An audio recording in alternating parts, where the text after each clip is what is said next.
তোমরা এটা খেতে ভালোবাসো কিনা জানি না, তবে ক্রিসমাসে থাকা ৯টা লেটারের টি দিয়ে আজকে বানাচ্ছি আমার ফেভারিট তিরামিসু। বাড়িতেই একদম রেস্টুরেন্টের মতন তিরামিসু বানাতে প্রথমে ম্যাস্কোপন চিজ, তার সাথে হুইপড ক্রিম, আইসিং সুগার আর ভ্যানিলা এসেন্স মিশিয়ে রাখবো। তিরামিসু বানাতে খুব একটা সময় বা উপকরণ কোনোটাই লাগে না, স্ট্রং কফি লাগবে। তাই গরম জলে কফি পাউডার গুলে ঠান্ডা হতে দেবো।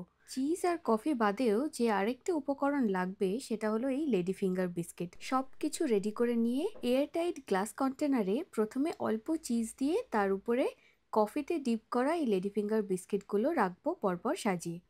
এইভাবে দুটো লেয়ার বানাবো।